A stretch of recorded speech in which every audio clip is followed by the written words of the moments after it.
think we can get started. Is this on? Do I need it? Okay. I'm Jill Hart's Executive Director, and I want to thank you for coming tonight and welcome you to our talk on Morris graves in Ireland, a subject dear to many of our hearts. You also have a real treat in store. One of the brightest lights at the museum is Danielle Knapp, our McCosh Associate Curator.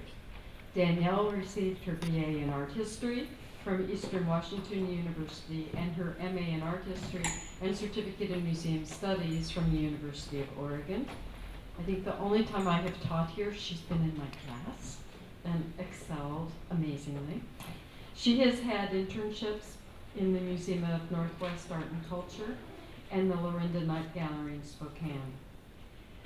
Danielle gives credit to Larry Fong, who many of you know, who is our former curator of American and regional art, for mentoring her and also sharing his love and understanding of Pacific Northwest art, and particularly Morris graves. You may know that this museum has the largest collection of works on paper by Morris graves, and we've added at least one major painting to that, which has then attracted another one, as you'll hear. Also, what you may not know is that the Morris graves papers are now housed in our Special Collections Library and available for review. We are also deeply grateful to the McCosh Committee for its support through its endowment, providing funding for Danielle's position, which focuses on studying and presenting research on the McCosh collection here, David McCosh and Ann Cookta McCosh, including special exhibitions, most recently in our Schnitzer gallery, and publications. And when Danielle is not devoted to that, then we pull her away for other aspects of American art, such as the talk tonight. I'm also delighted to announce that the endowment will begin supporting a guest lecture series on Northwest art beginning next year. And personally, I want to thank Danielle for serving as co-curator of our upcoming major exhibition, Rick Bartow, Things We Know But Cannot Explain. So that one will open on April 18th, and we're half in that world at the moment too, so you can ask us questions. But for now, we are all Morris graves, so please join me in welcoming Danielle Knapp.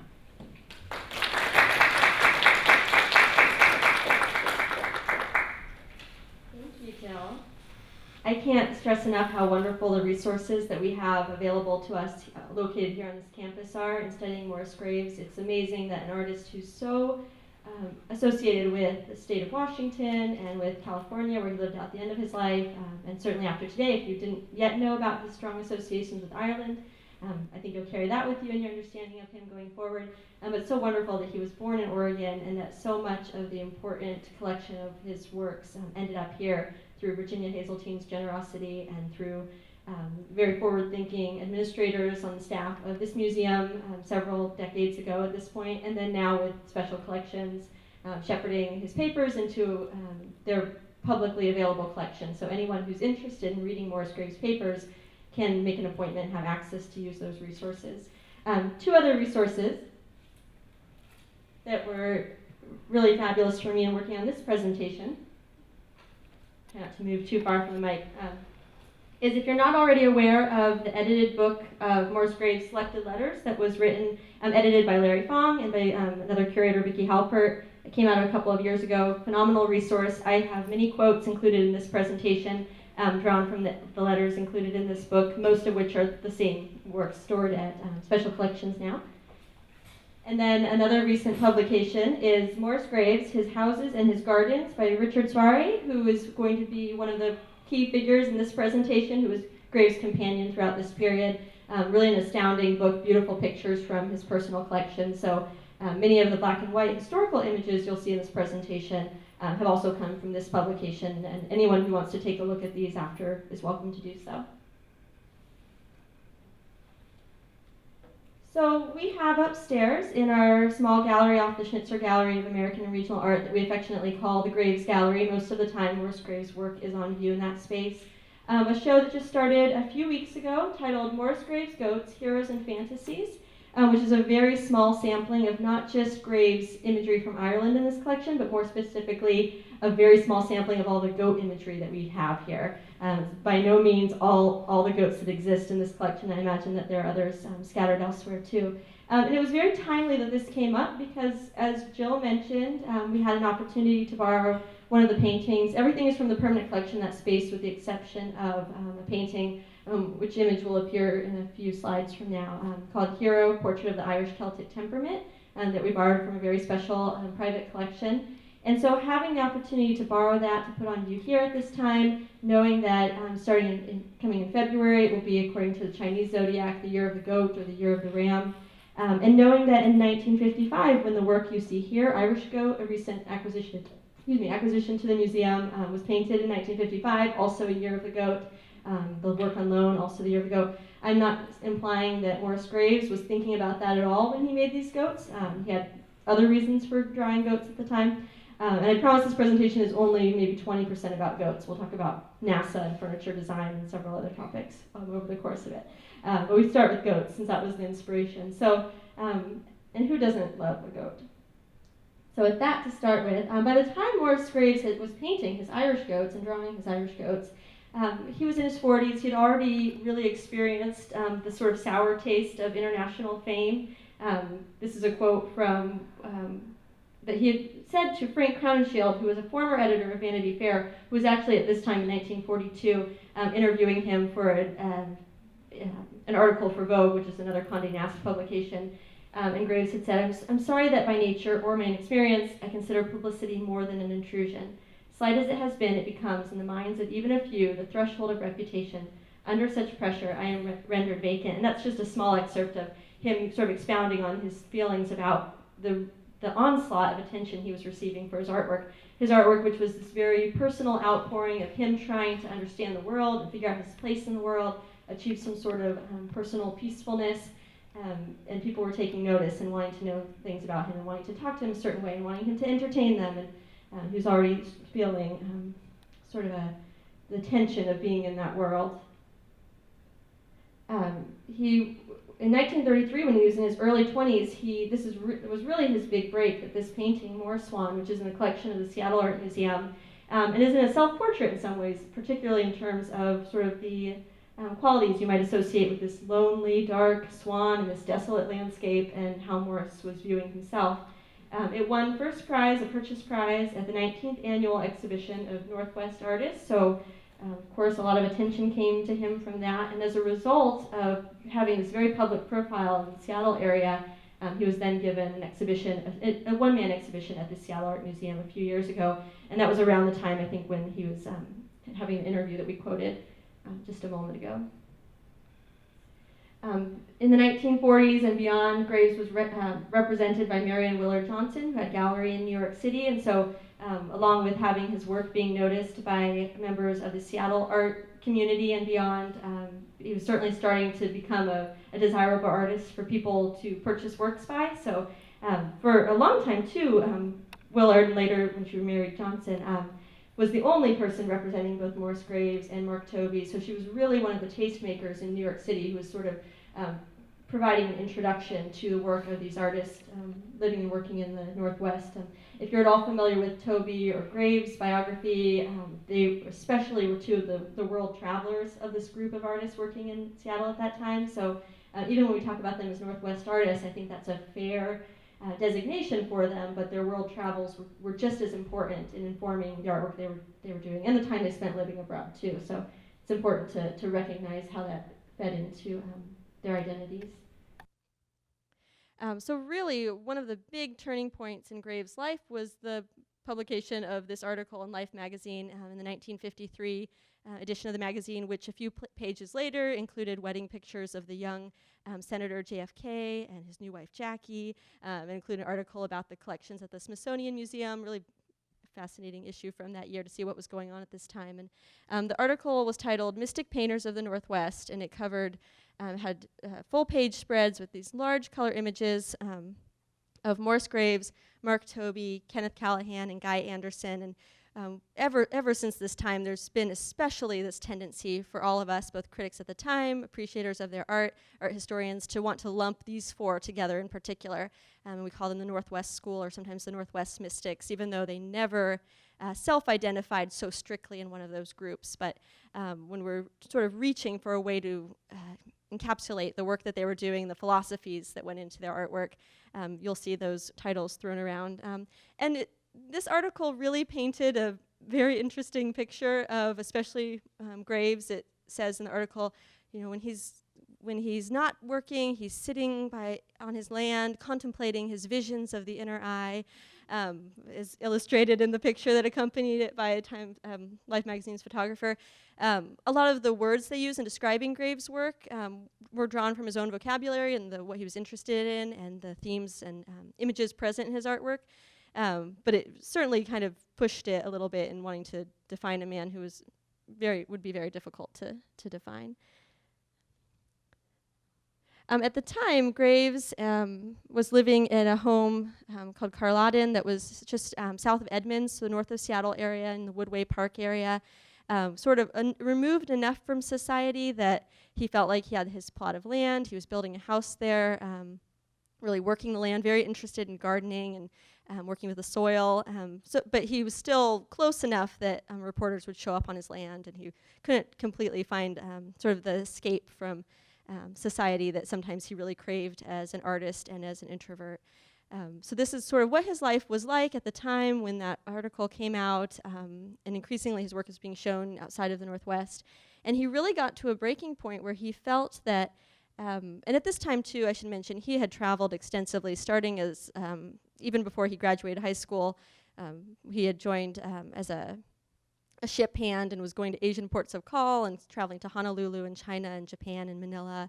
And he had been over to Europe already, so he had traveled quite a bit. But at this point, he really was looking for something, an opportunity that would be even more long-term, and he set his sights on going to Ireland. Two friends, Richard Svari, who was his then companion of several years, and a friend, Dorothy Shoemaker, both themselves artistic, creative people. They traveled ahead to Ireland before Graves was able to leave. He was still in Seattle. He was actually traveling a bit more. He was spending some time in New York. And so they traveled in advance of him to seek out a place where the three of them could live and have sort of their own opportunity to create a peaceful respite from the world they had been experiencing in Seattle together. They discovered the town of Inishbeg. You'll see alternate spellings of it because it comes from I believe the Gaelic, and just means small island. Sometimes it's spelled with double N, sometimes with a single N. Located in County Cork, Ireland. And this is a contemporary photograph of the house, but letters from the time do describe it as having a very severe facade and sort of the Georgian facade. So I was unable to find several nice photos, or maybe of this one. This one I couldn't find very many nice historical photos, because in the many years since the time when Graves and Shoemaker and Svari lived there, it's since become sort of a resort destination. So now if you type in Inishbeg House, instead of this rich history of who had lived there in the past, it offers you wedding packages and catering, links to catering menus, which is, it sounds like a lovely, lovely place. It's doing quite well, but it's difficult to sort of dig into what was happening in the 1950s there. But it's remarkable that Morris Graves, he was an artist and he was trying to make a living off of his artwork, and so he definitely was going through money troubles, and having sort of the upswing of sometimes a good sale put him aloft, and he was able to pay his debts, take care of renovations that needed to happen at Carloden, send money to his family, and then other times money was especially tight and he was scraping by, and he was writing to his gallery dealer and saying, "Have you sold anything? Please, can you send me $20? Can you send $20 to my mother?" And so it's amazing to think of a man who doesn't have sort of the reliable paycheck that one might in a different type of profession have, being able to drop everything and go to Inishbeg and live in this beautiful home. They were paying $65 a month in rent, I believe, when they first went there. And it was here, so Morris joined them in 1954. I think it was summer of 1953 that his friends had first gone over. Here's some contemporary images of the grounds. And so at the time when they were living there, Graves writes in a letter sent in 1955 that only a gardener also lived on this 40-acre property. So this is the actual house that they were in, with a fireplace in every room, and they were particularly taken with this stone bridge, which I imagine has maybe been rebuilt since the 50s, but this is the land, this is similar to the landscape that they were surrounded by. And it was here that they had pet goats, among other animals, but I'll go ahead and I'll read this out loud. This is a letter from Morris Graves to his friend Dale Keller soon after he had arrived in Ireland. Inishbeg is infinitely more beautiful than the photos showed, and there are 22 rooms, all of them furnished in that relaxed British way, which he also had later described as meaning that they had just a really interesting eclectic mix of materials in them, so maybe a Japanese screen and traditional British ceramics, and he really liked that there were blankets piled over the furniture, and it was an eclectic mix of furniture, simple but elegant in all different time periods, and he really responded to that because it felt like a comfortable place to him, a beautiful place, an inspiring place. A dream house to dream in, but more, a house pervaded by the kind of calm, quiet, absolutely essential for me to sort my many, many impressions of Japan and collect my forces to paint in this strange new security of Inishbeg. I have now the unspeakable feeling of having at age 44 found rather than lost my direction as an artist. And this is in the 1950s, and he'll go on to live until 2001. So this is truly a halfway point for him. And in talking about these impressions of Japan, he had, the time he spent in Seattle, tremendous opportunities to see examples of Asian art at the Seattle Art Museum and elsewhere there, having traveled to Honolulu and seeing examples of Asian art and Chinese bronzes in the collections of the museums there, having been in Asia himself, having studied no masks by this point. He really was at a point where he could process a lot of influences that had fed into the work that he did in Washington, and now to remove himself to Ireland, have that additional step of removal to not just process his impressions of Japan, but this new environment living in the Irish countryside was initially very, very fulfilling and exciting to him. You may remember, if you were at the museum last winter, I believe, we had an exhibition in the Graves Gallery of several of Graves' drawings of hibernating and burrowing animals. And so it's not a coincidence that he was doing work like this at this time when he was first preparing for his move to Ireland and then when he arrived in Ireland, because a lot of this imagery feeds into that need for enclosing oneself and sort of that peacefulness and the idea that a hibernating animal really escapes from the world for a long period of time and is a self-sustaining state of rest. So there are many images that he created in the mid-1950s of animals doing just that, sometimes free-floating on a sketchbook page, sometimes where he becomes a little bit more, he takes more artistic license with the way that they're represented, and was also experimenting more and more with ink and charcoal. And so you see these beautiful animals that are kind of enclosed in sometimes a mandala-like form or a circular form that further separates them from the surrounding world. They're closed off from the edges of the paper. They're really, really removed from this world that we're all struggling in, that's full of noise and frustration and stress. Isn't that nice? This is a particularly lovely color image of that same type of subject matter that's in the collection of the Seattle Art Museum. Not surprisingly, with Graves' interest in other cultures and history and ruined things in the past, he and Richard Sfari spent a lot of time in the countryside around County Cork, exploring and looking for inspiration in the places. And they never intended to stay long-term at the Inishbeg house, so from the get-go, that was sort of their starting point. But from the time Morse arrived, and probably even before he arrived in Ireland, he was thinking about wanting to find an especially grand, especially appropriate place for him to live long-term. He didn't yet know how long he might stay in Ireland. He ends up using Ireland as his home base off and on for about the next 10 years after he'd arrived there, but he really was thinking even bigger than Inishbeg's 22 rooms. Oh, here's some other examples of another sort of genre of work that Graves was creating when he first was in Ireland.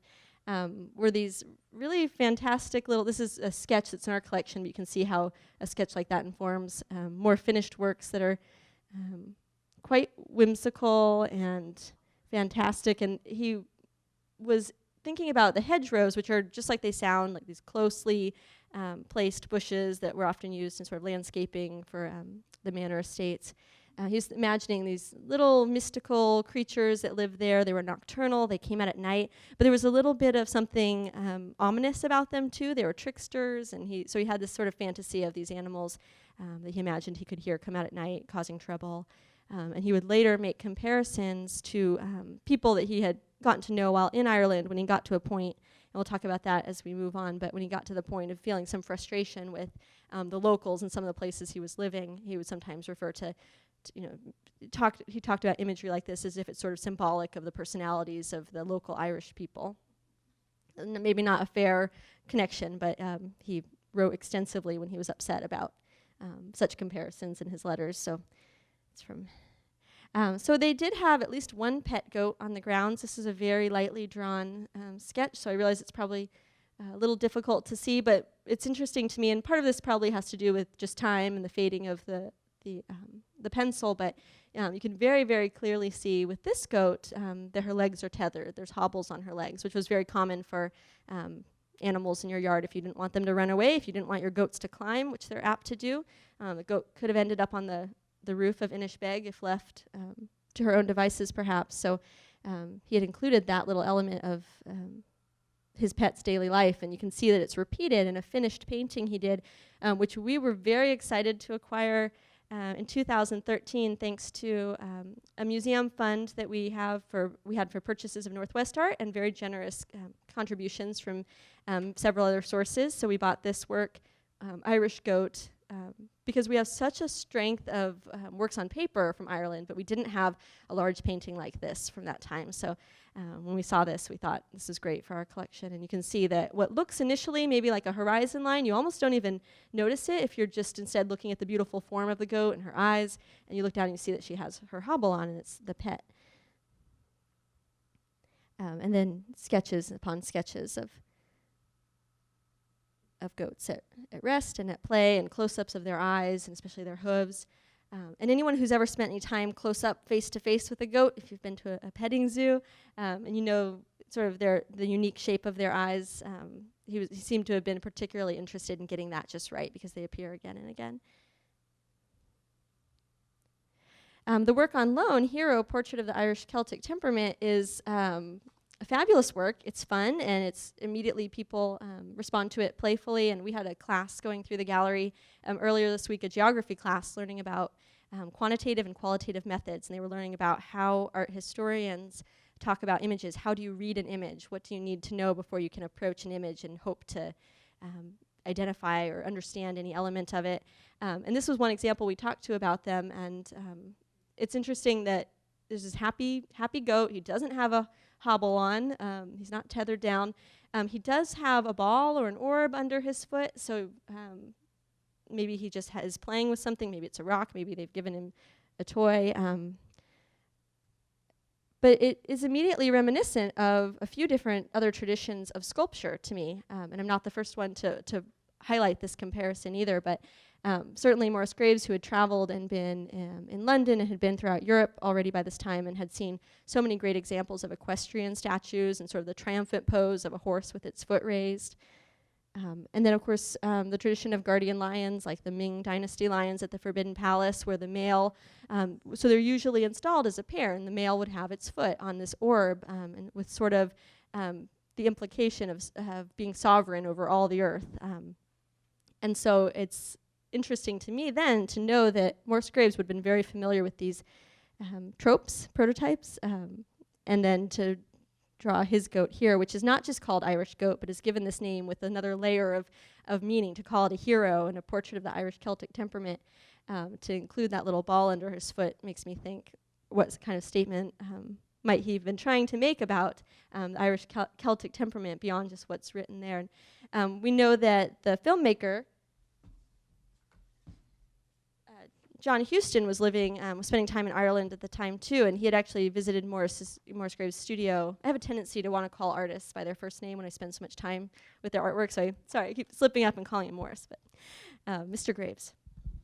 And so we know that John Huston had visited his studio a few years later, after this had been painted and it was still in the studio for some reason, well, not just for some reason, we know that it was one of Graves' favorite of his works he did at that time, so I think that's maybe why he held on to it a little longer, didn't immediately send it to his to the Willard Gallery like he was doing with so many other works that he created in Ireland.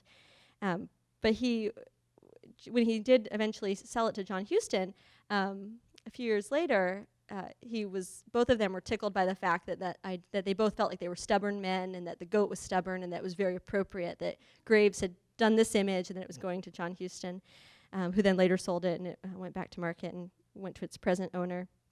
But Morris Graves, when he had created this in the summer of 1955, he had written to Marion Willard, the dealer whose picture I had showed you earlier, and to give her an update on works he had completed. And he said, "I have ready to ship to you 6 oils, average size, 35 by 46, which have to be shipped by sea.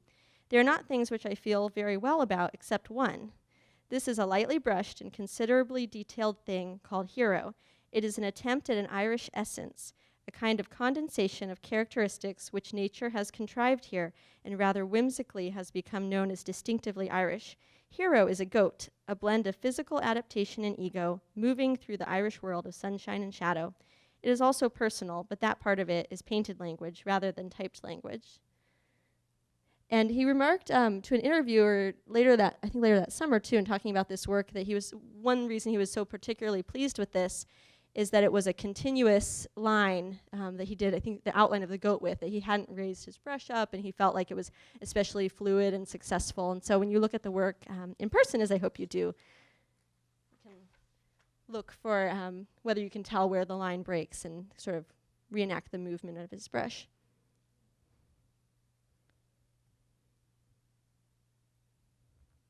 And I think I mentioned that if I am reading into this too much, so be it. But with the Ming Dynasty guardian lions that are always in a pair, male and female, we're so happy that we have the loned male goat on view next to the female goat right now. It feels like they belong together. Sorry, there have been just a few formatting issues between my computer and this, so it's cut off some information here, so we'll just go with that. But at the time when the group decided that they no longer wanted to stay at Inishbeg and they wanted to look for less expensive accommodations, they located Comfir, so there should be a C up there, Comfir Cottage in Ireland. This is actually a slightly later photo of Richard Sfarre and their friend Jan Thompson, who had come out to visit later. But I couldn't find a picture of the cottage, so I needed something there. What was happening with Graves' life at that time, too, was he was continuing to receive enormous amounts of acclaim, and his work was being well received back in the United States. And so he actually had gone back to New York to attend the opening for his retrospective exhibition at the Whitney Museum of Art, which then you can see, I think there were something like 90 works in the show, and it traveled to many other locations over the following year. And this is really a beautiful quote, and one that when I was thinking about this installation and wanting to do a public presentation, it was this quote that really made me want to focus on his time in Ireland, especially because I think it's really magical to imagine how he was feeling, that he had memorized the Northwest, he had memorized and internalized this region he'd spent so many years in already, so much that he can draw from that, he carries it with him, he can draw from that when he travels elsewhere. And so part of the appeal of going to Ireland was that it did remind him of the Northwest, the atmosphere and the landscape. He mentioned that many times to people, that he did feel like it was sort of an extension of what he had liked so much about the Washington State coastal area. But wherever he went, he took the Northwest with him.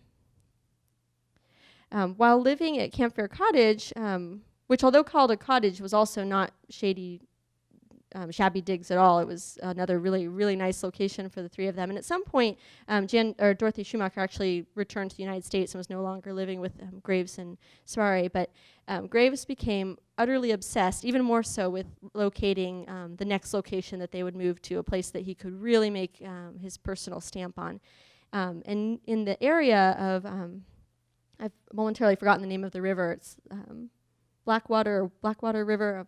It'll come to me. In the area where Campfair Cottage is, there is a castle, Strancolly Castle, that Graves thought was the spot. So he had two goals then. He needed to make sure he had enough money to be able to purchase the property, if he could convince the sellers to sell it to him, and he needed to convince Savari to go along with the plan, because Graves was way more into this idea than Savari was. Savari was being a little more practical about how they were spending the money, wasn't as excited to purchase a derelict castle as Graves was. So here are a few images that were taken earlier than the time when the couple was in the area, but every reason to believe this is the state it was in when Graves was peeking in the windows and sneaking out to sketch at it, and in the river there. Oh, so sorry, this is another, the formatting's a little messed up, but in admitting what he was doing in a letter to Jan Thompson, his friend who would later come out to visit in 1958, who's an artist who was also in the Seattle area, and she and Morris Graves and another great painter, Richard Gilkey, whose work is shown on the bottom of the screen here, called themselves the Otters, like the animal. So they were sort of the Three Musketeers. And so writing to Jan, he had said that he would tell his partner that he was going out for a walk along the river to clear his head, and Savari would say, "Don't go to that castle," and Graves would go to the castle, and along the path he would be hurrying along what he called an ideal landscape for a romantic, and he even compares the landscape around Strathclyde Castle to a Gilkey landscape, since Gilkey was such a great painter of landscapes in the Northwest. Plovers calling, wind blowing, gulls flowing with the currents in the vast empty air. So we want him to get this castle. It means so much to him, but it doesn't work out. The funds don't go through. At the same year, he was painting works like this, Flight of Plover, the same birds he had described as seeing when he was walking to the castle, fantasizing about what could be if he could buy and renovate Strathclyde Castle. And you can see how this is a flock of birds, but it's not a strictly literal representation. The energy and the color choice and sort of the patterning of their wings has such great vibrancy and energy, and really feels like a really positive, moving image.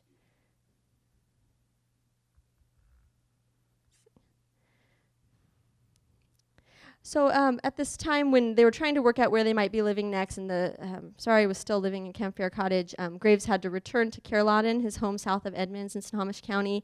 He used that as his home base off and on through the years 56 and 58 because so many things were going on that necessitated travel all over the United States and actually internationally. And being back at Caerlauden, he described it as, and he was writing to Victor, I've forgotten the last name since it's been cut off, but another gallerist who he was going to be selling work through. He said, returning to Caerlauden was visually serene. And again, this is a home he had built for himself, so it should have matched his every specifications for a peaceful existence. But the fearful scream of jets and the awful mechanical drone of commercial planes made for yet another kind of emotional cross-current. At this point, Ireland never sounded sweeter. So in the 1950s and 60s, with the Concorde jet and the sonic boom and all the construction going on in the Seattle area and all the traffic, it was just complete discord for him. And the way that he interpreted that negative experience was, as he's interpreted everything else in his life, was through artwork. And he began creating these amazing ink and paintings called about machine age noise. So all these representations of sort of the cacophony of noise interrupting one's peacefulness and sort of the encroaching, mankind's encroachment on the peaceful landscape. And you can see the work in the background when he had a show in the Seattle Art Museum in 1965 after he'd returned for good from Ireland. And here's a few other examples. And in an interview with Time magazine, he had been further explaining his reaction to this and just saying, "I was overwhelmed by the onrush and outrage of machine noise on the earth and, oh God, everywhere in the air." So the fact that not even the air was a quiet, peaceful place was really upsetting to him.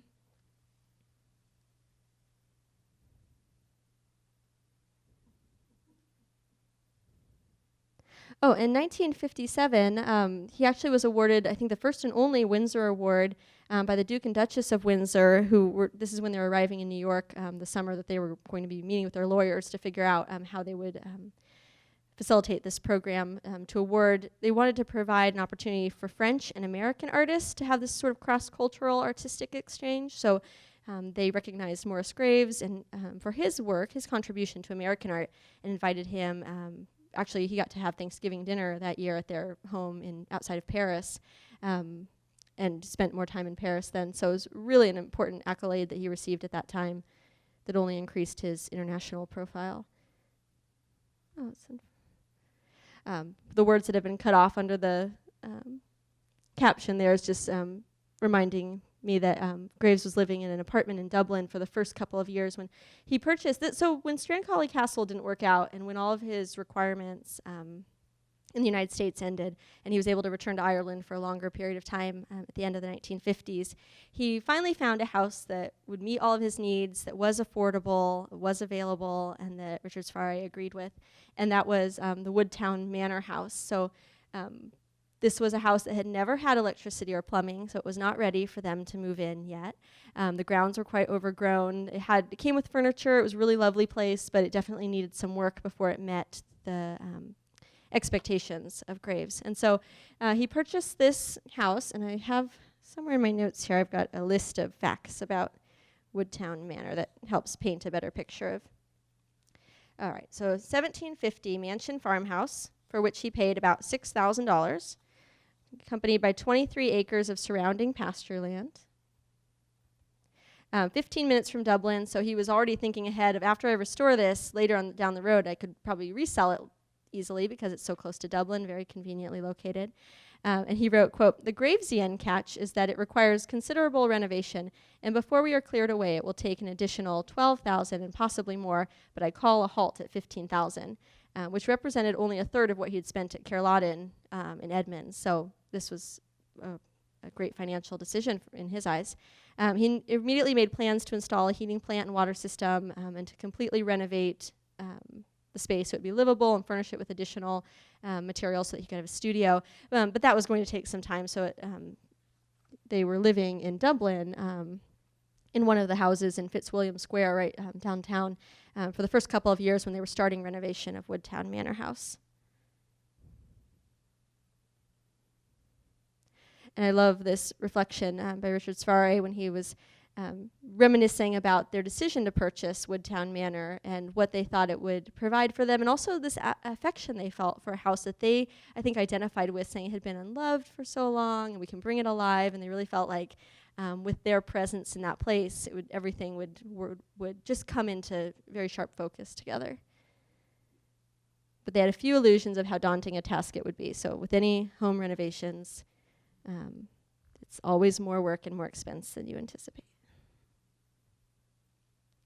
Here's a view of the back of the Woodtown Manor house after they had already purchased the property, and Richard Safari took these photographs so they appear in his book. And this is the space where, along with hiring workers to renovate the inside, immediately Graves himself set to work with garden plans. I'm going to come back to that image. I want to show you this. We have a drawing of his plans for the herb garden at Woodtown Manor from 1958, and then he was installing a pond and a raised herb garden, so you can see that he was already sort of laying the groundwork right off the bat to have these spaces, because he wanted to have not just his studio space and his living space be a thing of beauty and a thing of inspiration, but he wanted to be able to look out his windows and have a composed image of something that would inspire his artwork and his soul. So gardening was incredibly important in that regard. This is just a really fabulous photo of Graves and Safari leaving for Ireland after they had been back in Caerladen for some time in between. And then Gilkey, when Richard Gilkey did come out to visit, and Graves and Jan Thompson at Woodtown Manor. And Graves often was wearing that work suit, the coveralls in a lot of pictures, because he probably had just been called out of the garden to pose for the picture and then could return to his work. And a rare photo of him at work. And around this time, too, maybe it was a few years later, he had given an interview for a book that included interviews with several other artists, including Mark Tobey and I think Hans Hofmann, and several big names in contemporary art of the 50s. And he had been asked if he does preliminary sketches for his work. And certainly he was someone who sketched so much. We know from the hundreds of sketches that just are here that he was always drawing. But for his paintings, for his other works, he said, "No, I don't sketch. He would sit down and create the work. It was a very responsive process. He wasn't carefully plotting out on a grid and then painting over. So he could have been just doing a sketch here. He could have been working on a work that would be finished completely in his studio. Just some examples of other types of imagery he was creating at that time. He actually did several drawings and paintings of these ant wars. It's the only one that I had an image of that was high. It's even a little blurry here, but high res enough to show up well on this. And maybe it was a few years earlier, he had actually written to Willard because Marion Willard was not just his gallery dealer, but was a very close friend and a confidant. And he had written to her and said, "Please, can you send me some essential American foodstuffs?" He asked for 10 Betty Crocker cake mixes. Maybe that's why he had ants. 4 packages of pie crust, cookie mixes, and brownie mixes. I guess he was not pleased with what was available in the Dublin area to satisfy his sweet tooth. But as he was having a really positive experience restoring the home, and Ireland was really, in most parts, agreeing with him, he also was struggling again with he wrote and said, "Being an artist, a painter in the countryside is difficult. I find myself slipping back into debt.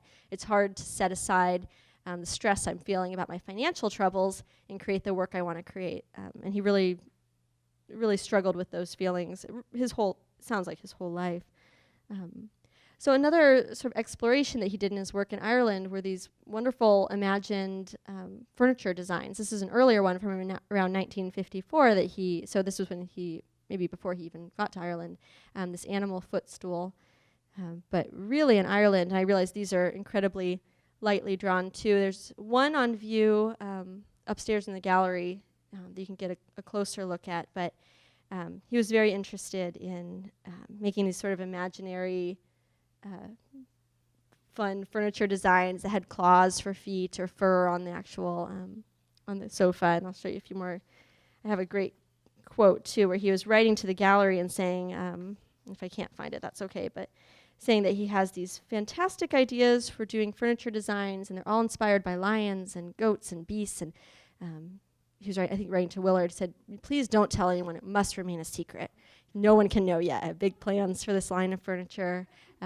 He had identified some craftsmen and joiners in Ireland that he was going to have create the work. So some of the designs actually were created, but I was unable to locate images of any existing furniture from these designs, although I know that there's a collector in New York who personally has one of his chaise lounge chairs from the Irish period. So some were in fact created, which was a departure from earlier furniture designs. He did a Nightfall series in the 40s, I think wasn't produced. It was more sort of an imaginative exercise in furniture design. So I imagine that he might have actually had some furniture like this with hooves for sofa feet in the house, but I'm sorry I can't provide a picture as proof of that.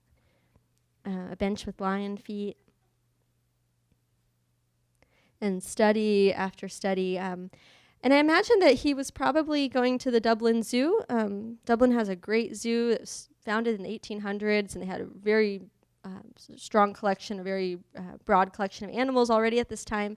When he had been in New York earlier in the 1930s, he had been spending time at the Bronx Zoo sketching the animals. So it's you can imagine he probably was going to the source for this imagery as well during that period.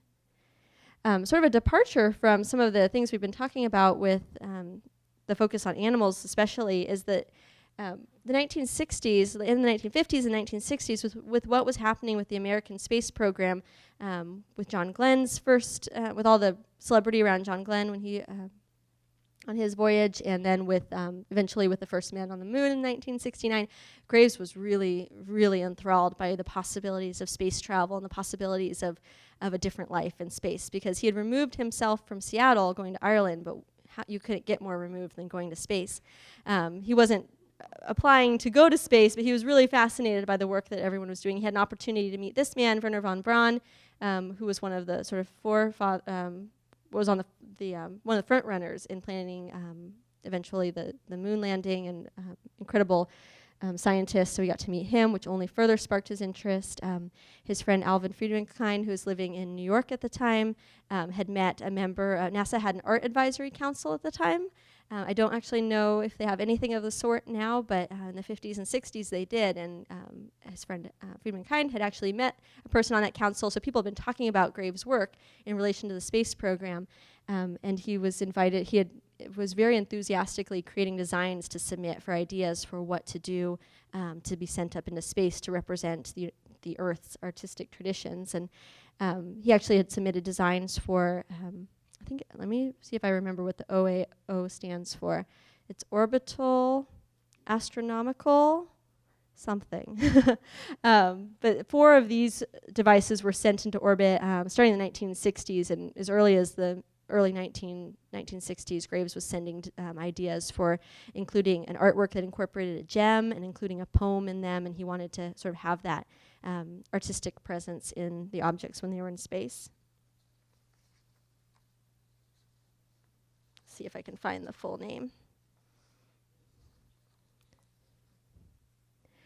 And so that relates to sculpture that Graves was working on at that time. Because he was paying attention to all of this, because he had sort of his eyes and ears to the sky, especially with his reactions to all of the sky pollution when he had been back in Seattle. And then because he, at the time when he was then living in Woodtown Manor house, he was close enough to Dublin that they had light pollution, but he could aim his telescope the opposite direction. He spent a lot of time looking at the dark sky out in the land. When he could kind of get away from lights that interrupted his view. So he was really thinking about celestial navigation and ways that human beings might interact artistically with space, or how sort of the possibilities of space might inform art. And he created many of these sculptures that incorporate all different types of material: metal, glass, gems, paper. This is the one in our collection. I think this one got cut off. I think is in the Seattle Art Museum. And at the time, I think he had shown some of them once, and he even had described them himself as being somewhat 19th century, sort of not kind of out of line with the other work that he had been doing, especially different from work he had been doing when he was in the United States right before he had left for Ireland. But he was really fascinated in the process, and when pictures of his home in Carlotta, his last studio not Carlotta, sorry, the home in Eureka at the lake, later on you can see one of these sculptures out on his desk. And he actually did not distribute them or sell them, show them much at that time. They were put away, and they were brought out for a show in the 1990s at a gallery in New York and shown in the context of other works too. It was the first time I think that the whole group had been shown together. If you're at all familiar with Graves' work before this talk too, if you know anything about him, you're likely familiar with his bird imagery and his flower imagery, and maybe associate those things with him. And those were interests that certainly continued at the time when he was in Ireland. And in the 60s, he was traveling. He got to travel to Egypt. He went many other places, expanding his worldview. But the interior space, his living space, continued to inform his artwork. And so many very delicate, beautiful, colorful studies of flowers plucked from his carefully tended gardens at Woodtown exist. And you can see that he had surrounded himself with those kinds of objects in the home. This is contemporary pictures of Woodtown Manor from 2009. Looks a little run down, a little overgrown there. And in as far as his book, he actually mentions, so the book I think was from between 2011 and 2013. He mentions that he has sort of an end note on each of the properties and kind of what their current situation is. And he says of Woodtown that it's been sold to someone else, and it's a developer now owns it, and perhaps it's not, it's going to lose its grandeur and its luster, and people will build up around it. But as Jill had mentioned, Larry Fong being the person who really was most instrumental in encouraging my interest in Morris Graves, and I actually called Larry 10 minutes before this presentation to check pronunciations of a few names in this presentation.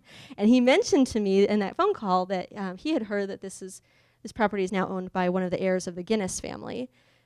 So I don't know what the plans might be for it, but in the time that Graves had spent renovating the space, this is where a lot of his frustrations came out with the local Irish workers that he had hired, and he made some very broad statements about the Irish people, but really he was responding to some negative experiences he had working with workers he had hired to work on the renovation, the restoration of the house, who he thought were too slow, were wasting his money. There's a story about one of the plumbers had, when they finished the plumbing in the kitchen, they had stuffed debris into the pipes so that when he went to turn on the pipes for the first time, all this debris flew out on him and on his newly finished floors, and he just felt like it ended on a really ugly note. And this is the point too, where he started to write to friends and express this frustration of how sort of the beauty, the shine of Ireland, of Irish life, had fallen away. Now he's seeing that, to paraphrase, these people are regular people. Some of them are jerks. Some of them are difficult to work with. My money troubles still exist. There's still these frustrations that even in a beautiful place like the countryside outside Dublin, these things will exist and will be distractions. I thought I included a last slide about the dates of the exhibition, but I know that was included at the beginning too. So we have the works, the Irish Goats show on view through April. And after that, in that space, we will take a break from having Morris Graves material. We'll actually have images of Oregon by photographer Brett Weston on view for a few months, and then we'll return to Graves material. But this presentation, one thing I wish that I could have included in it was more examples of the work that Graves had done before and after Ireland, just for context, especially if any of you aren't familiar with that work. But please, if you're not, allow us to be your education in that, and return to the museum and see other works by Graves on view in the future here, and use the great resources that I pointed out. And we are open until 8 tonight, so I have some time if anyone wants to go upstairs and look at the goats together and talk about goats. I'm happy to do that. Otherwise, if you have any questions here, we can talk about that for a few minutes too. But thank you very much.